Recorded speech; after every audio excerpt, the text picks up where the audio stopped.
Hello everybody and welcome to our latest Squadpod In Conversation. I am delighted this evening that we're going to be joined by Meg Clothier, who I am just inviting on here to join us. Sorry, I'm trying to do two things at once. Let me find her.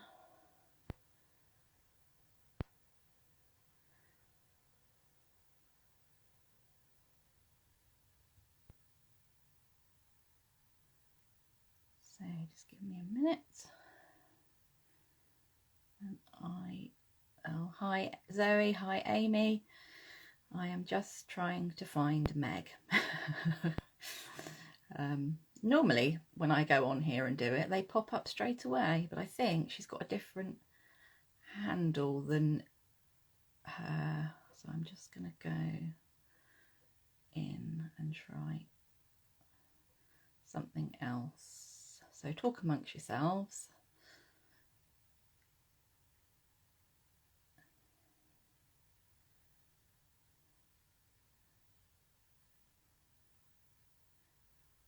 That is unusual. Normally it comes up straight away.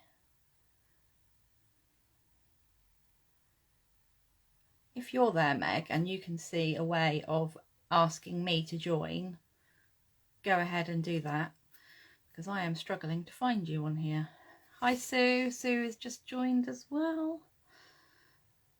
I am endeavouring to find Meg. Let's have a look and see if I can find her a different way.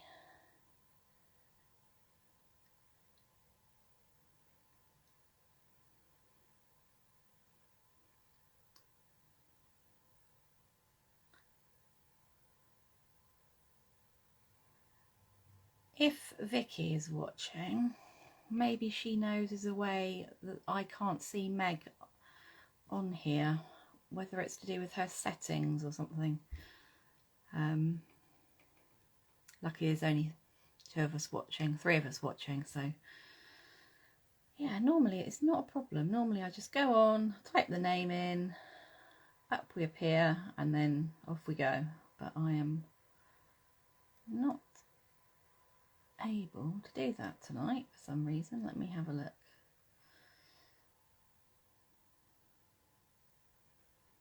Right, let's try that. This is when my powers of not flapping come to pass.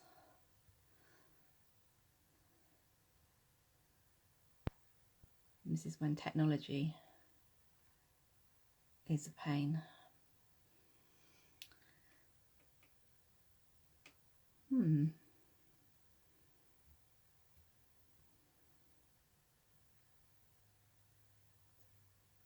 Just going to check to see whether I've got any messages from her.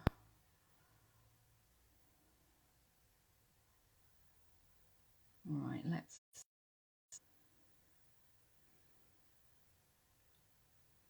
So she's Meg _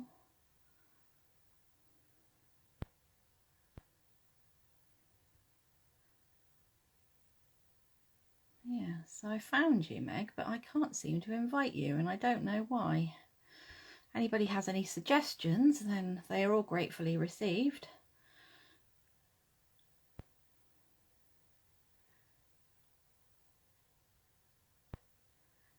It may be because she's not live yet. I can only maybe join her when she's actually here. So I'm going to just check my messages to see whether, because I can't see her that she's joined, so that might be the problem, because I need to actually wait for her to come into the live bit so that she can, if anybody's joining us having a few technical issues, I apologise. I am desperately trying to invite Meg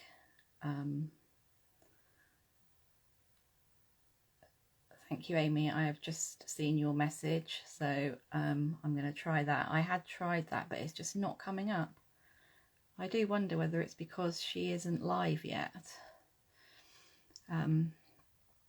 So I'm just going to check my emails to see whether there's any messages. So she was definitely around at 1857.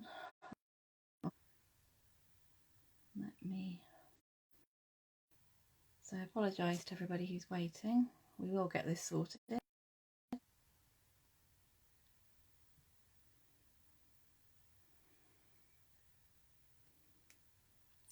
anybody is able, let me just see.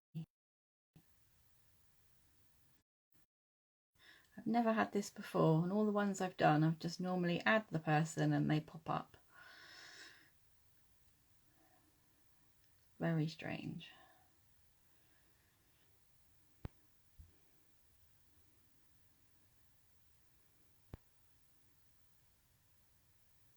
And I've got no request to join the room either, which is the other place that I can see.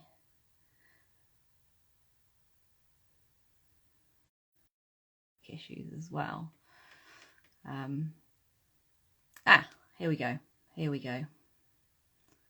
I can see that she's joined, so I should be able to add her now. So,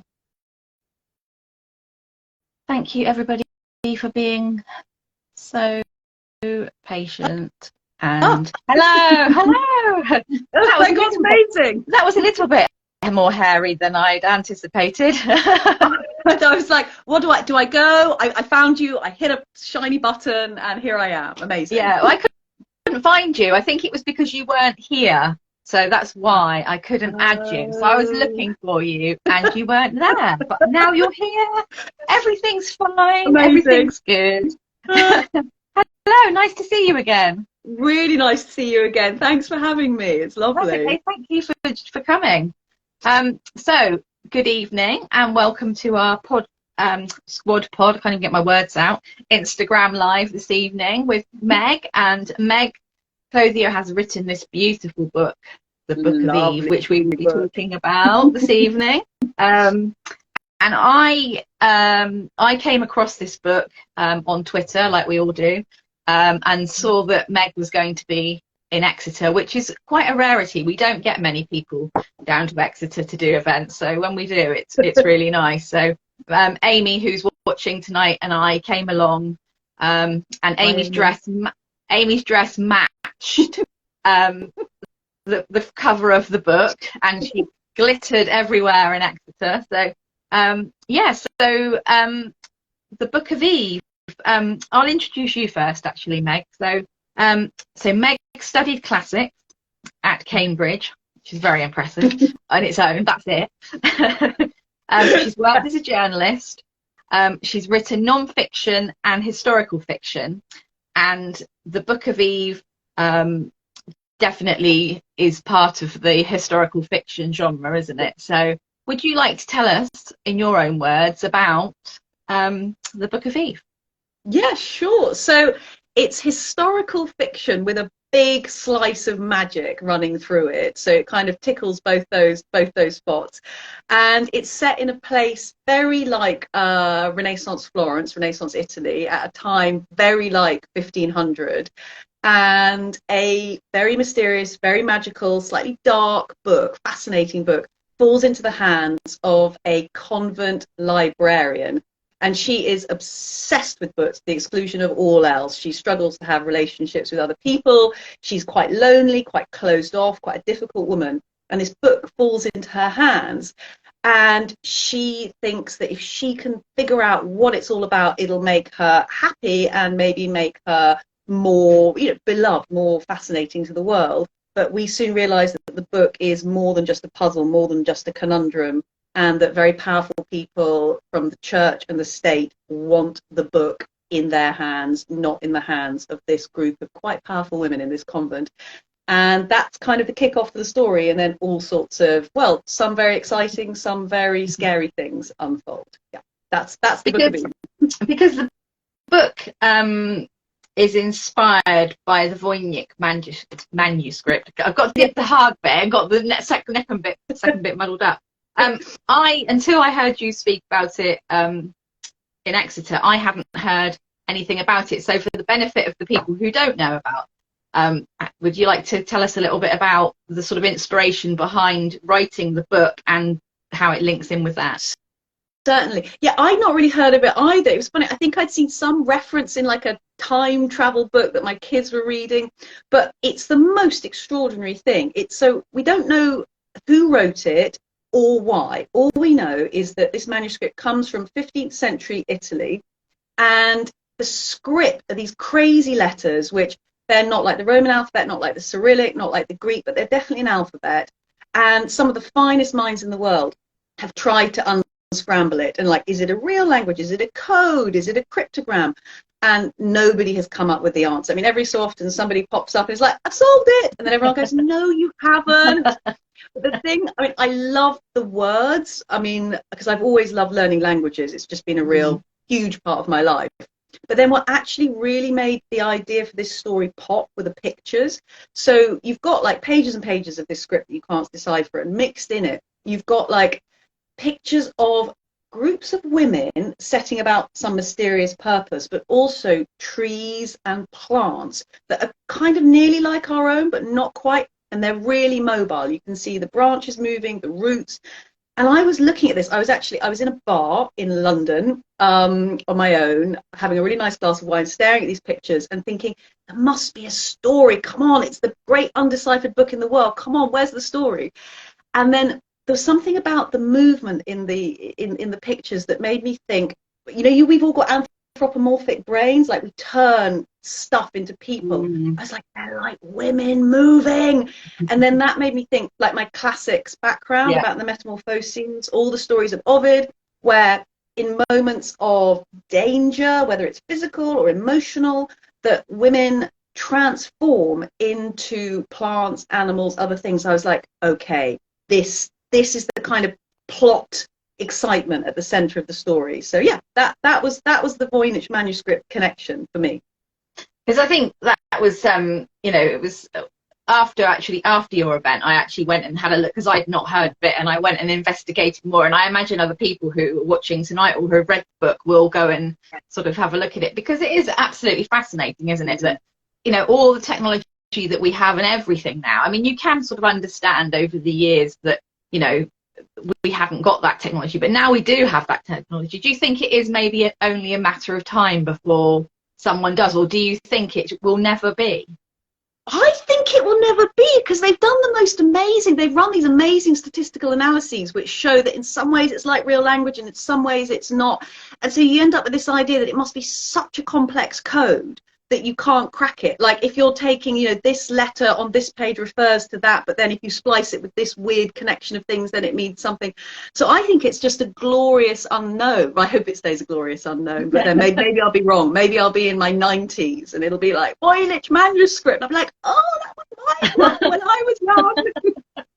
Well, then that's the thing, isn't it? In this book, you have that magical aspect as well, don't you? So basically, one night these two women arrive. You read it, actually. You read it. It was so sort of evocative. You read it at the reading about that. These two women arrive and they're sort of left outside, pretty much half dead, aren't they? And the convent don't want to let them in, but they sort of, well, I suppose I can say they have to do something, because they are sort of they're women who are there to help other women, so they're sort of conflicted because they know there is a danger, but there's also, and Beatrice is part of that. So Beatrice, you said, is the librarian, and she is a bit of she's a really great character. I really loved her because she's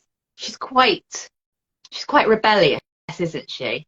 So this is her first rebellion, really, when she sort of and she finds out that one of them has something to hide and passes it over to her, but little does she know without giving away too much, what it is that's passed to her, and how that will change everything, really. Yeah. So I really liked Beatrice. I thought she was a great character, and she in the beginning you think, I don't know, she is quite Marmite, isn't she? But then I think she definitely grew on me as I went through. Did you sort of enjoy writing her? Was she your favourite, or was there others women characters? There's others that I've probably got like a deeper fondness for, but I really like writing Beatrice. I mean, because like as you mentioned at the beginning, I've written 2 historical novels before, and the heroines in them are much more obviously likable. I mean, in the first book I wrote, The Girl King, you had this, the classic glorious feisty tomboy heroine whose dad is like, I want you to be king after me, and all the nobles are like, no, you can't be king, and she's like, I'll show you. And she's just glorious, and she's plucky, and she's bright, and she's brave, and she's never nasty. And I mean, it was fun to make her come alive on the page. But then when I started writing Beatrice, I'm like, maybe I can just do somebody, because in real life we've all got our bad sides. We can all be capable of being real idiots.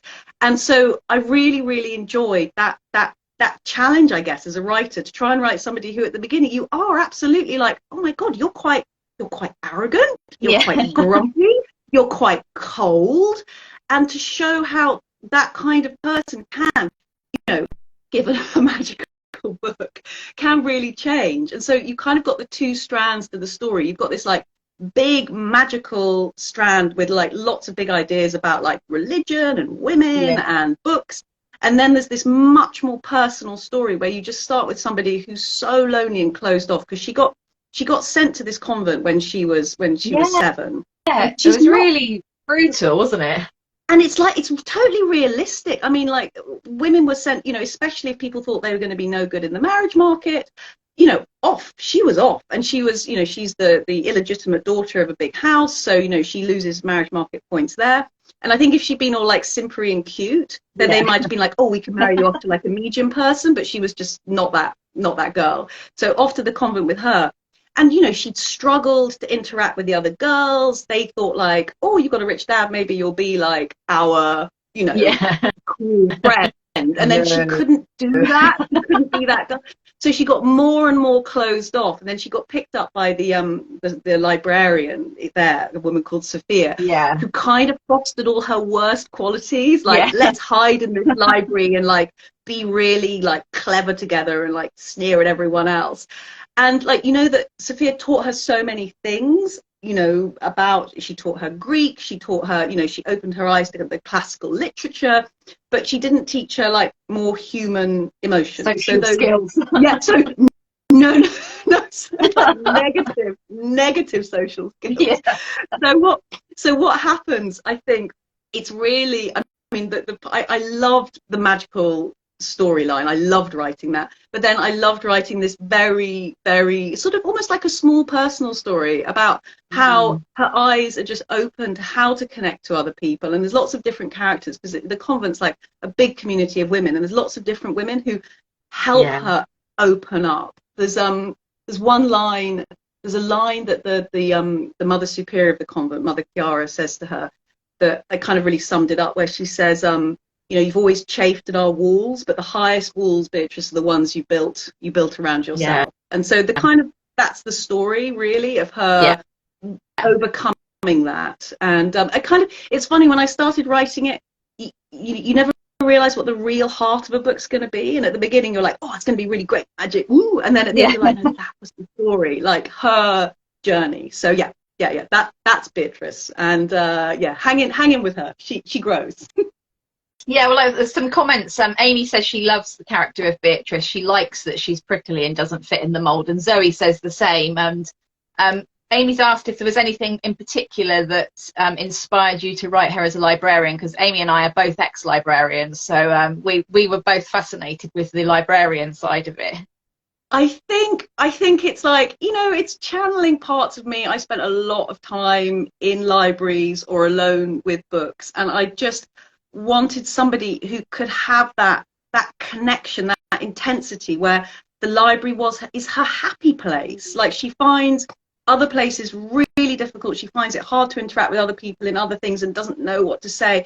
And in the library, she's confident, she's herself. It's like her home. It's like her kind of, and like, I mean, I really, I relate to that. I got sent to boarding school at a crazy young age. I was 7, so some similarities. Wow. And I remember just begging to be allowed to go and sit in the library by myself, because I found the whole like sticker swapping and like elastics jumping and top of the pops watching, I just found it really bewildering and overwhelming, and I didn't quite know how to do it. And I was like, please, can I just go to the library? And finally the teachers were like, okay. And then so it was just a tiny little room. It wasn't like a grand library like in a Renaissance convent, but like there was a lovely chair by a window, and there was a big rack of Willard Price books, which are probably really dated now. And I just remember, it's a happy place. And for some people, safe and happy space. And it is, that's what it is like her, isn't it? That is, it is her safe and happy space. And you said that the book's sort of loosely set around sort of 15th century Florence, sort of Renaissance. I really liked the setting, and I found it very easy to sort of imagine. And I wondered how that sort of idea of, you've got the map at the beginning, which I love a map in a book, and I saw at the back that you'd given an acknowledgement to the map. What's they call a cartographer? Yes, I'd love to be, in my second life, I'm going to be a cartographer. What a great name. Yeah. And I love that. So did that sort of, because you drew the original map, which obviously they, you said that he made look, more map-like. But did that sort of inform your writing in as much as like the map came first, the map came afterwards? Because you sort of, you're able to visualize, aren't you, where they move around to and things? That's such a good question. The minute I was reading, like, I picked up loads of really random books about like convent life, church life, religion at the time, and I can't remember which one it was. I found a map that's very, very similar to the one that I used, and it was so necessary, because if you've read the book, you'll know people are constantly like looking out of windows, looking around corners, like waiting, hiding, columns, pillars, a tree, and like until I had the map nailed, that always felt really amorphous. So I didn't know, I needed to know that like when Beatrice like comes out of the church, she can be hidden from that place by there. And I think, so I couldn't have got the tension and the drama until I had the topography really nailed. So I remember when I saw the map, I was like, okay, that's realistic. So I didn't want to make one up that was totally, because it is still historical fiction, even if it's slightly my world. So then I sketched that out, and then I expanded the bit outside the kind of core buildings, and because it became important, that kind of balance between the wild world and the city. So then I sort of invented this sort of mountainous escarpment around the back of the convent to kind of make it fully enclosed and kind of its own micro universe. Yeah, no, the map was, and I had it by my side all the time. There we go. Thank you. There we go. Picture of map is very important. And I think it definitely helps you become more immersed in the story, because you can sort of look at it and go, yeah, that's where she is, and there's where the library is, because otherwise it is all in your head. So sometimes it's nice, I think, to see, to be able to go, oh yeah, that's actually where you meant it to be, rather than it being your sort of vision. Yeah. So yeah, I really liked that, and I think that it definitely helped the setting. Did you visit Florence? That's such one of the reasons why it ended up being like historical fantasy rather than historical fiction, is because I started writing in January 2020 thinking, maybe a trip to Florence would be so nice at Easter. And then obviously I was like, okay, I'm obviously no way, no how going to Florence. So in some ways it was, liberating. So, there's some street names that are inspired, and I did a little, I collected atmosphere, but I didn't have to collect detail. And most of it is set in this very claustrophobic world of the convent, but at some point there is one or two scenes outside the city walls, and it was a real relief not to have to like look at Google Maps and go, is this accurate? Is this not accurate? But Well, I think that's nice, isn't it? Because it gives you more sort of creative license to be more. Because Zoe had asked a question: is do you have a favourite place in Florence? So, I mean, I guess you can still have a favourite place in Florence, even if you haven't visited it. If you've, I will go. I have to say that the moment I was most relieved was when it's coming out in Italian, like I think this week. Oh, really? And I was having some really funny back and forth with the Italian translator, because there's some words in it that I made up. Like the word that you see, quadrilango. I use it to like mean the square, the piazza, because I didn't like the word square. Piazza was too big. A courtyard sounded too. I was like quadrilango. And then she was like, what is this word? I was like, I'm really sorry. It just sounds a bit Italian. Please use a more appropriate word. Yeah. Like, thank you. But she did say to me, she was like, so when were you last in Florence? You must know it so well. I was like, no, I've never been. So that was a real relief. She said I can visit. So, you know, one day I will go and meet my Italian translator and see actual Florence, not made up Florence. Yeah. Yeah, and the thing is, now you've done it and it's there in black and white, you're not going to change it anyway, so you can go and maybe you could do like another Florence book.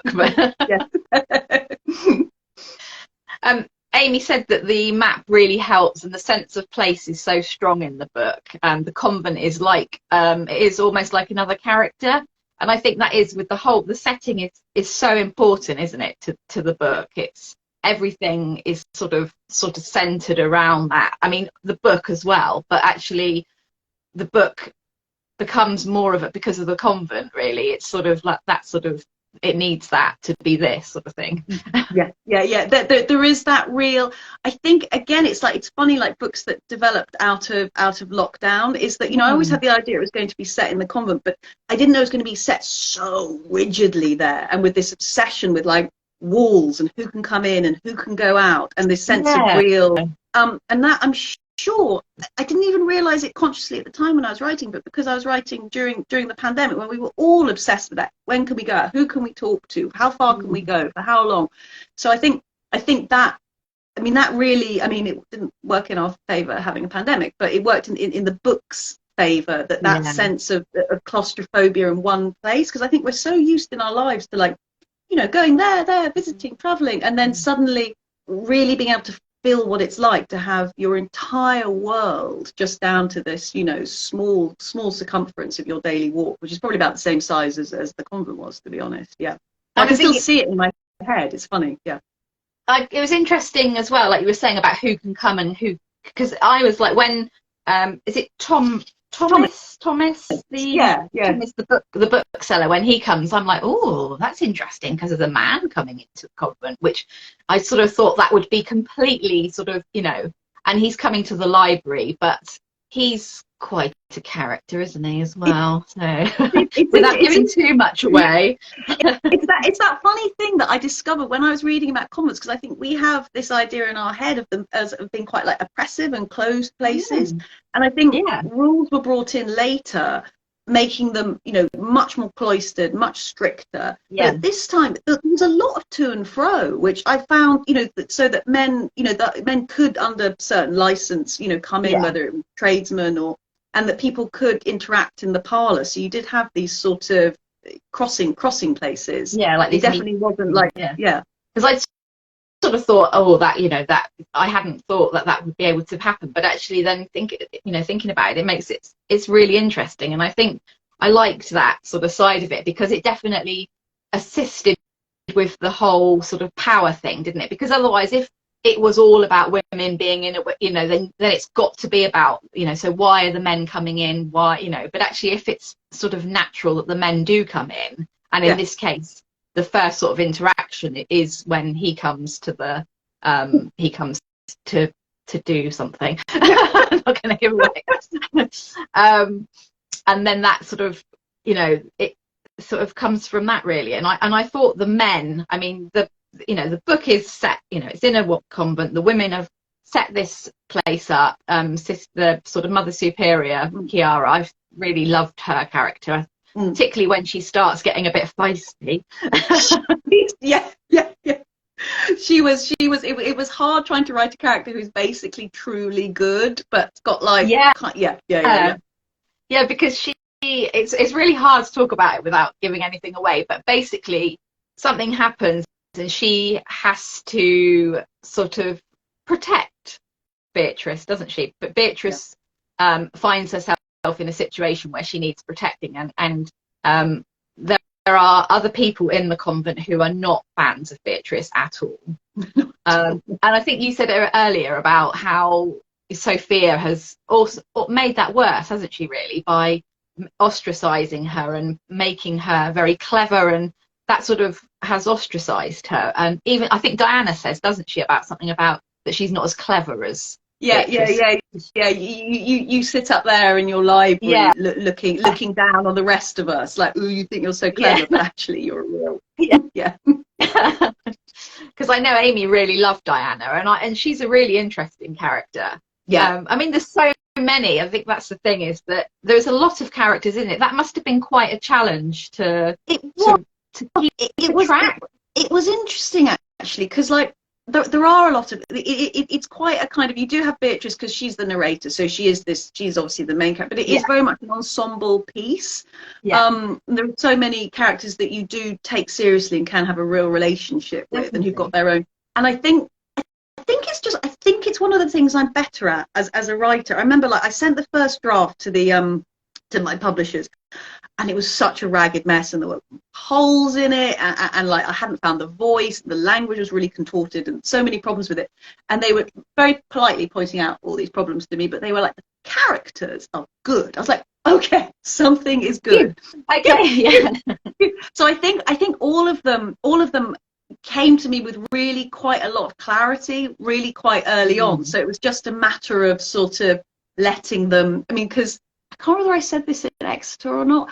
A lot of them are inspired by women teachers I knew from my boarding school. You did, not direct layered on layers, but just sort of, I shut my eyes and I just remember them, and they were such hugely strong figures in my life. Where for 5 years, these women, are mistresses of your destiny. So some of it was just like, exaggerating them or putting two together, giving them free rein, imagining, So I think that's why, but Diana is a very special character. She's a sort of, I mean, she's inspired by the painter Artemisia Gentileschi. And that was the fun thing about writing historical fantasy, that she's technically a bit later, so it would have been a bit, you couldn't really put her in. But because I'd given myself free rein, I could bring her. I mean, she's, the great woman painter, and her pictures, when I first, the way she takes biblical scenes and reimagines them through the female gaze, it's so powerful. I could look at them for hours. And so yes, she's just one of these people who just doesn't care about what the rest of the world thinks. And I think most people do care what the rest of the world thinks. When you meet somebody like that who's just got this confidence, this brazen, she really happiness. Does. Yeah. She really has. Well, while still being a good person, and it's quite, and so I think I've met people like that in my life, and obviously really admired them, and so it was quite fun to sort of write Beatrice's admiration of that kind of person. Because the other character that I found really interesting, and the dynamic between the relationship, was Beatrice and her stepmother. Because when I first started reading it, I thought, oh, here we go, it's going to be the stepmother story, and it isn't. That's all I'm saying. But actually, really, that's, again, it's very much like a book of lots of layers. You sort of think you know where it's going, and you're sort of going along thinking, oh yeah, I know where this is going, and then it doesn't. And I think, and I really like that, because I like to be surprised. And did that surprise you? Did you sort of there's I mean, I think this is where we go massively into avoiding spoiler territory. But if you've read the book, the two big surprises, core things that aren't on the blurb, where you're like, oh, both of those I didn't know when I started writing the book, and neither of them were fully in the first draft, which is nuts when you think that they're the absolute, that they're the twin motors of the book. Yeah. And so I think that's in some ways why it works, where you're like, oh, I didn't think it was going this way, because when I wrote it, if you know that you're leading somebody some way, then I think you drop too many clues. Yeah. So I think some of the surprises were because, you know, Beatrice and I are like, we're telling the story in tandem, and we were both as surprised at each other. Yeah. So I think that you can't, like, that's just luck, you know, that's just funny writing process luck. Whereas, you know, if I'd thought harder, I'd have probably made those decisions right at the top, but then the book mightn't have worked so well, because it might have felt too kind of neat, too forced, too kind of elegant, rather than like, whoa, that, okay, yeah. I like her at the moment, because I think the atmosphere and the tension, I mean, you know, from the beginning, you know something big is going to happen. You don't know exactly what's going to happen, and you know that these women and the book are significant, but you don't know any more than that, really. You don't know which way it's going. And was it difficult? Did you sort of, when you're building that sort of atmosphere and that tension, was that intentional, or did it sort of come quite naturally as you sort of progressed, or was that an editing thing as well? It was an editing thing. It was just tightening and tightening and tightening. I think it was that I think what really helped, it got a lot darker in the sort of second and third draft. And like, again, weirdly, it's so funny, the interaction between where you're at as a person and, you know, where you are in the book. So the bit where it got that atmosphere, that claustrophobia, that like, where's it going, something horrible is going to happen, came writing during winter lockdown, where it was just like, oh god, it was just that the things really fed into each other. And I was writing really early in the morning, and it was dark and it was cold, and I was wrapped up in millions of layers, and I was just thinking, when is this all going to end, what's going to happen? And I think that created the atmosphere in the book, sort of, and that probably wouldn't have been there if I'd been writing it like in a kind of lovely springtime in Florence, great, having a nice coffee, looking out over. Yes. No, thank goodness I wasn't on a glorious writing retreat, all expensive paid. It would have been a terrible book, terrible. Because I think it's that whole sort of claustrophobia and that sort of it's so important to the book, isn't it? It's so important to the setting and the premise and what happens. It sort of builds. It is a slow burner. I've heard people say it's a slow burner, and it is a slow, it's but there are elements where all of a sudden it goes whoa, and you're like, oh, okay. Which is it's nice, I think, in a book. Is you don't want it to be so slow that you can't, that you want to be just going, come on. There's that sort of, the sort of, I liked the magical thing, and that sort of coming in, and which I can't say too much about because it will spoil it, and it's really hard to not talk about it. No, it is really difficult, because it's I think because it's a slow burn, a lot of the kind of the big exciting sort of religious, social, political heart of the book is slightly not foregrounded, and so you sort of meet it as you're reading, and I think that's and so almost like you're like, oh, this is the point, and it's hard to talk about it with people who want to be able to kind of experience that kind of. You don't want to spoil it for anybody. That big gear shift that you get. Because I think you sort of think, 15th century, 1500s, 15th century, the men are going to be like they are, and the women, it's I guess, like if you weren't from a wealthy family, you weren't going to be married off. You are going to end up either in a convent or some sort of not very nice lifestyle, unless you're massively wealthy, and and that's what's happened to Beatrice. And she comes from a wealthy family, doesn't she? The wealth. But things happen to her and she's, like you said, sent away, and that I felt quite sad for her in a way with that, because she's had to just sort of get on with it, hasn't she, really? And she doesn't have a good relationship with any of her family. And so she is sort of looking, and I think sort of when Sophia comes along, she's sort of almost like a sort of, I want to say mother figure, but she is a way, in a way, isn't she? I think you're totally right. I think because I think she's felt so abandoned that she can't, and I think she probably has been shown kindness by the Mother Superior. But I think when you're, if you're in a really bad place, it's sometimes really hard to accept when people reach out and try and help you. So, I mean, this is all, backstory of the novel, but I imagine that probably anyone who did try and show her kindness, she was like, no. Yeah, she sort of. Whereas I think probably because Sophia never showed her kindness, but just showed her books. Yeah. She was like, oh, okay, I can manage this, and that gave her, her way. But I think it's that what was interesting is that, I think like many periods over the last, how many thousand years, in lots of ways it wasn't a great time for women.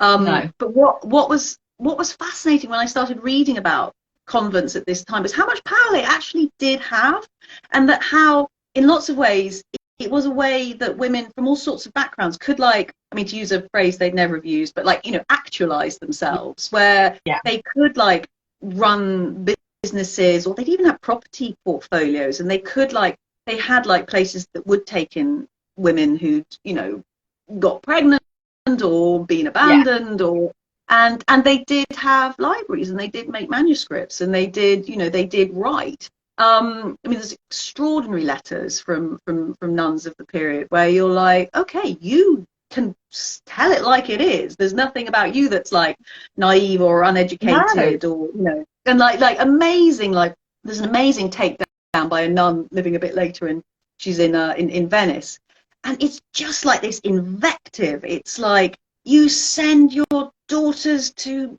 convents so you've got more money left for the sons, and it's just, there's no like kind of, oh, I'm just going on with my life, for me. It's like, they've got real clarity on the situation. I think it was quite fun getting a sense of those voices, that plurality that people did, and women who did have a connection to God could wield this like enormous power and prestige in the communities. So it was interesting tapping into that. Very interesting. Did you enjoy that side of the research of sort of being able to sort of, are you a big, are you a delver once you get in? I love it. I love it.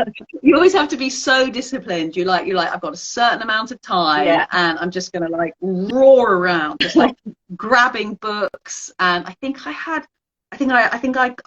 managed to get myself one day because it's hard when you get really into it, you discover more and more obscure things that you really want. And I live in the middle of nowhere, so I can get like certain books to my local library, but then when it gets to more academic stuff, it's like, can I treat myself to a day at the British Library? And then it's like, order everything, zoom up, and then just like a kind of day, and you're like, right, I've got how many hours it is that it's open, 8 hours. Yeah. It's like, go. And like just hoovering up as much stuff as I can. I had one great day there in January before there was no going to libraries anymore. But that is, I get a lot of pleasure out of that. But then you obviously have to put it aside, rein it in a bit, rein it in a bit, because I think there's not a lot of sort of, what's the word, overt contemporary detail in the book. I think it's quite sort of, once I was writing, I think I managed to let it. I think you need to get yourself confident enough to be able to write it, and then let it go. And then let it go. I know this world. I know what it looks like. I don't need to describe the teaspoons. Like, back up. Yeah. Because there's a bit that's really, what I was reading it yesterday, that made me laugh out loud, which is when Mother Superior takes down a couple of the local men, and she and I literally laughed out loud because it's just so funny, where she like what she comes out with, and you're like, whoa, you're Mother Superior. I love that bit. You know the bit I mean, don't you? No, exactly the bit which is when your grandmother told me to get about. I mean, I don't know who's listening, so I won't, because it's slightly crude. So I'll just earthy, I suppose you could call it. Yeah. But yeah, I think that was like one of the things I was saying about like the surprises, and that was like, it was a sort of. But actually, when you think about it, you think, well, actually, if they were, she was a powerful woman in her own right, she could knock them down. She knew everything about them. She knew where they'd come from, and actually it didn't feel sort of, you know, artificial at all. It felt like, actually, yeah, go on, go you. Yeah, and there are, you do meet people in that, you know. So I mean, the Mother Superior, she's not, you know, she's not educated, she's not rich, she doesn't come from a good family, she's not pretty, she's got none of the boxes that you normally think, you know, women have to tick in order to wield power. But she's just got this amazing sense of herself and this like moral force. And it was that, because that exact scene, it's one of those things where you get seen as tricky as a writer. You're like, okay, she needs to kick these guys out of this room. How's she going to do it? And I'm like, I think she can just do it. And I just like threw her at them, and I was like, yeah, you nailed that. It's really nice that you mentioned that, because a couple of people have mentioned that, but it's a bit where they're just like, oh yes, because it is surprising, and it's not. Yeah. Now, I thought that was she sort of, I just felt that because she's a tough cookie, but she's also very kind, and she really tries, doesn't she, to sort of, you know, to make Beatrice sort of see, you know, maybe rub some of the rough edges off to make her a little bit smoother. But she, like you say, she's just, she is, I think, again, she was one of my, I mean, there's so many great characters in the book, that it's hard to pick one, because I think there's bits of them that you like, apart from there's a few that I didn't. No. It was really nice writing. I mean, because you've got two baddies, and like in some ways the man baddie is like, and I wouldn't say he's 2D, but we don't see so much of him because obviously he can't be inside the convent, so he's a slightly more external force, whereas there's a baddie, just to use really technical terms, within the convent, and so you really get to know her and understand why she worked and what she's trying to do. And again, I think we've all met people like that, because she's so beautiful and so elegant and so like just the kind of person who can sort of wield power within a group. And I think we've all met people like that, and struggled to either kind of keep away from them, or the power they exert when we feel we need to be nice to them in case they're then horrible to us, like that kind of character. I think she's sort of like, definitely, she's like a kind of Renaissance convent mean girl. She was.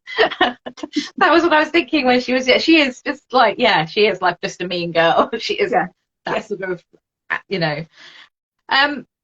So this, this is not your first book, is it? It's not your first rodeo. No.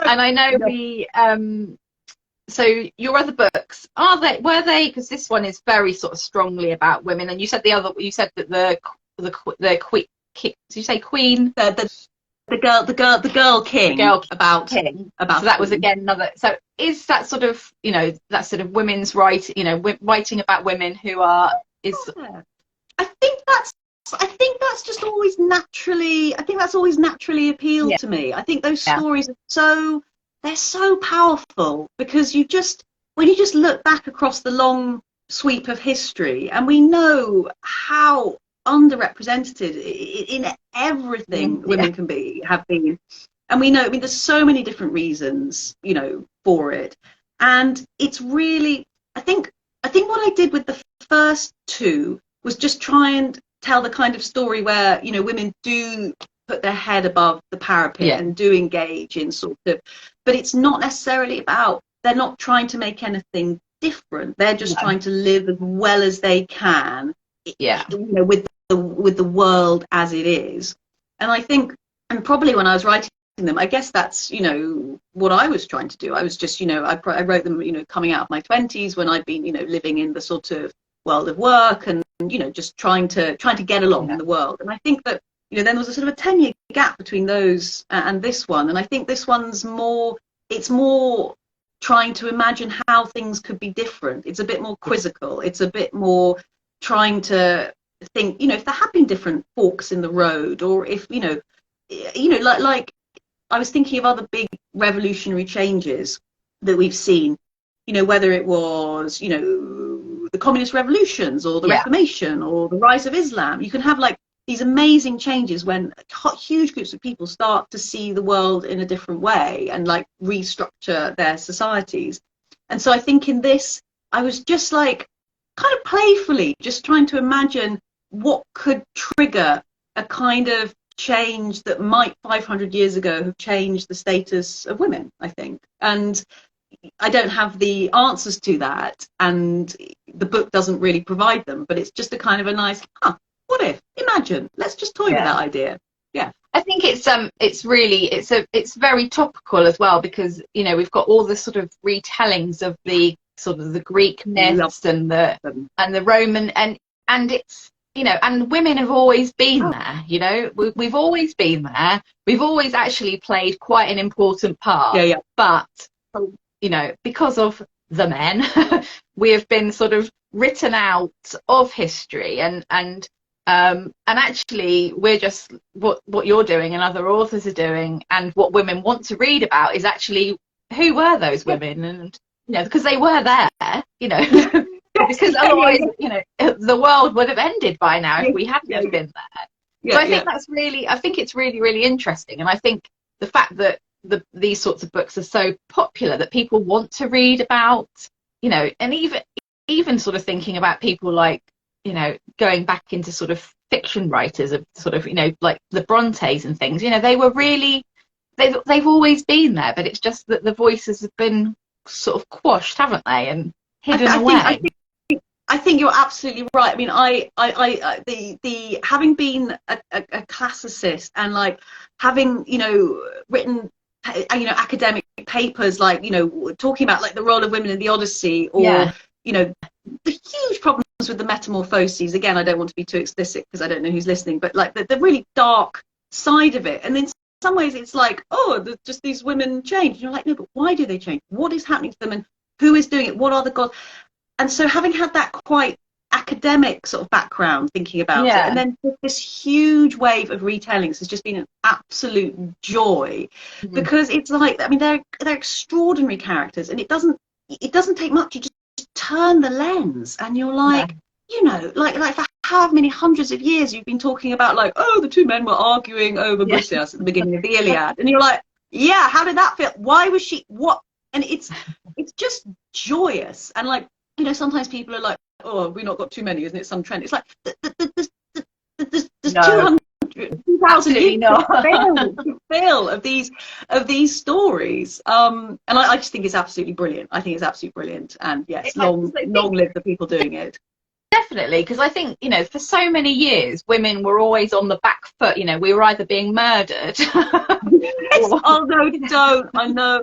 My son's like, I quite want to read thrillers, mummy, and I'm like, I need to go and like reach out to some people and go, can you just give me some thrillers that aren't going to be that? Yeah, exactly. So I think that it is quite timely, and it's obviously the fact that they're so popular just shows that actually women, and I think some men actually want to read them as well. I don't think it is just, but I think it's just been such a one-sided story. It's really refreshing to see another side of it and actually imagine that. And actually, when you look into it, actually, it's not. You don't have to imagine it all. Like you say, there weren't women in convents who were really powerful and had their voices. It's just that they've been hidden for all those years. No, exactly. I think actually the edition that I've got is called Hidden. I think it's called Hidden Voices. And like there's all these women who were writing during the Renaissance. With such eloquence and passion and clarity. And it just doesn't get sort of filtered down. So it's getting that balance between, absolutely, women didn't have legal rights and were oppressed and didn't have like bodily autonomy and all these things that we know.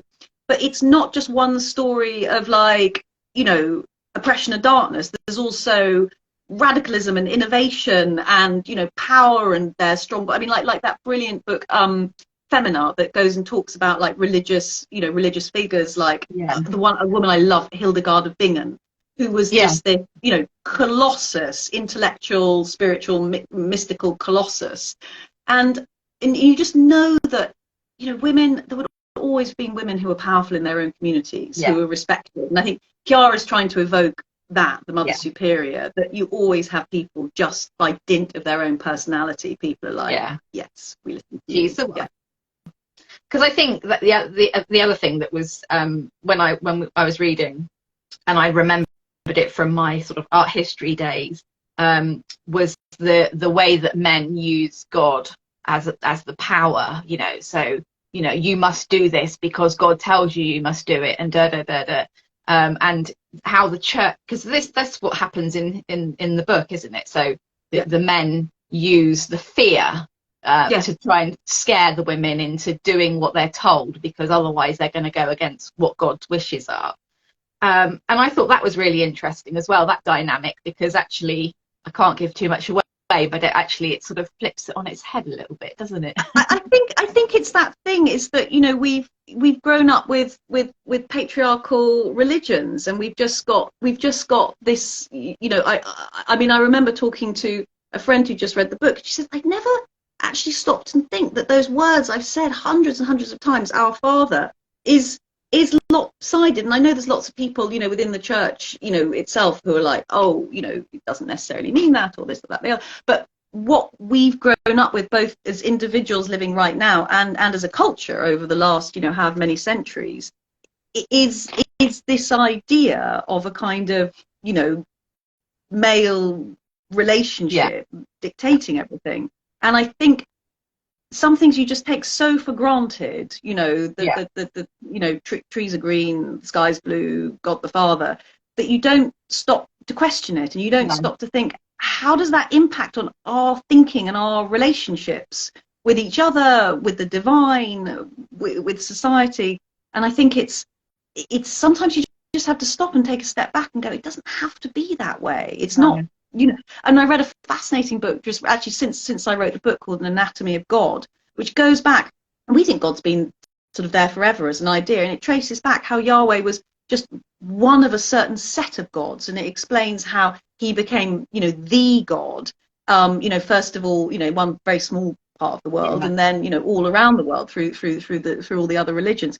And you realize how all these things are chance, and things could have been different, and then what effect would a different, you know, divine structure have had maybe on our lives as individuals? Because it is, you know, sorry, go. No, I was going to just say that Italy particularly was very, very, that whole sort of, the church was so powerful, wasn't it? It was so you know, and everything, you know, everything was to do with the money and the power and the church, and and it was, I mean, that was, you know, I imagine other places, but actually thinking about that was actually, you know, the sort of convent and everything came from that you know, that power, wasn't it? I think it, again, it's hard now that, you know, sort of religion as a controlling idea, I suppose, is like backed away from our lives a bit. So, you know, we don't have an established, you know, but I think we still feel the reverberations of it. I think that's the thing. I don't think we've ever quite stepped out of it. Even though fewer and fewer people, you know, would necessarily claim a purely sort of Christian. I mean, lots of people do, but it's not as prevalent as it was. But the way it's sort of structured our society, I think, is still. I don't think it's changed, to be honest. I think it's still very much there. No, it's really interesting, and I think, you know, reading the book definitely opens your eyes to lots of different things that you hadn't really, like you say, hadn't thought about, or. It's amazing. I really liked it, and and I definitely recommend, if you haven't read it, that you pick it up and have a read, because you will learn a lot as well. Because I think that's the other thing, is that I really like, when I'm reading a book, I like to be sort of challenged as well with it. You know, I don't, you know, sometimes I don't. Sometimes I want to read some fluff. I know, sometimes we want to cozy, Sometimes I want some fluff, and sometimes I don't. And so I prompted you for this one earlier, because this is I'm just looking at the time, and it's nearly 8 o'clock, which I can't believe has gone so quick. Oh my God, I know. Time's like, wow, okay, wow. I know. So what do you like to read, Meg? And have you read anything recently that you'd recommend to us? I I mean, I'm just comically omnivorous. I mean, I read like I am no stranger to fluff. I have also like devoured the classics in my time, and I like to keep up with new stuff that's out. And like, I mean, there's almost nothing that I won't read given half a chance. What I'm reading at the moment, I mean, they're quite weird. Hang on, if I bring them here, they're really unusual. Oh, we like weird. Okay. We all hear stories in the dark, and there isn't, okay, this is just really nuts, just in terms of like books that are really unusual. So there's 3, there we go. Yeah. And what they are is they're a collection of really, really dark short stories, and you don't read them in a particular order. You read the first one, and at the end, it says, so that was kind of about that. If that's made you think X, go to page whatever, and you've got 5 choices. Puzzle book. Yes. Yes, it's like a choose your own adventure, dark short story trilogy. And at some point, I haven't got there yet, apparently at some point you get thrown out. Apparently at some point you're done. And you're like, but you don't know when that moment's going to come.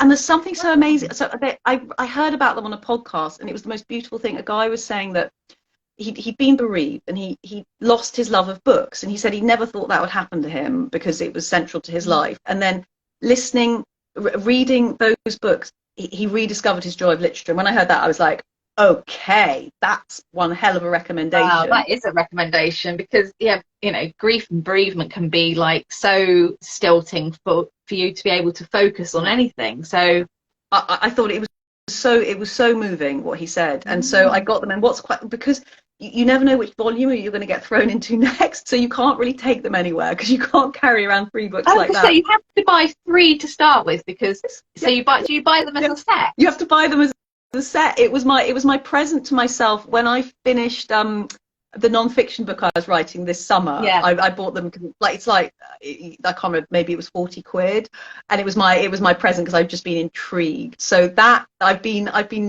reading those because I'm interested in ghost stories at the moment. So I've been reading those to tickle that tentacle. Oh, that sounds really interesting. I'll have to look those up. They do sound great. Yeah. Well, so just before we go, can you tell us what's next? You said you've got the non-fiction. Yes, I mean, I'd already written a book called Sea Fever, which is lots of essays, some fun, some more serious, about our love of the seaside. And I've just finished, it's coming out in a couple of months. It's called Country Matters, which is essays, some practical, some historical, some more whimsical, about our relationship with the countryside. And then I'm now just getting into my next novel, which is going to be a sort of dark and ghostly take on the Arthurian myths, which I'm really excited about. And it's just, I mean, I'm at the horrendous, like I've written like literally 12 pages, and I'm at the moment where every word I'm like, but I'm just trying to, remember that that's a phase, and we will, it will improve. But well, at least you're not so far away to go to visit sort of Tintagel and around there. You go to the castle. I know it's but some of it's a bit, but the actual castle is. Have you been to the? It's brilliant. Yeah, brilliant. I'm pretty close to Glastonbury. My dad grew up around there on the Somerset level, so it's nice actually having my other 3 novels are all been in quite far-flung places. So it's really nice to write about somewhere that I've got a real connection to, and that's yes. There's going to be no danger of pandemics. It's about have that claustrophobic feel this time. Oh no! It will. I was like, oh, that was a different kind of claustrophobia. Different kind of claustrophobia. Yeah. Oh, thank you so much for joining us this evening. It's been brilliant. And if you have joined us late, then the Book of Eve is out now. It is beautiful. It's got the most gorgeous cover, front and back. And it's a really interesting delve of a book into all sorts. You will not be disappointed. Thank you, Meg, for coming, and thank you to everybody else for listening, and see you all soon. Thank you. It's been a joy. Thank you for having me. Happy Easter, everyone. Thank you. And you. Bye. What do I do? There we go. I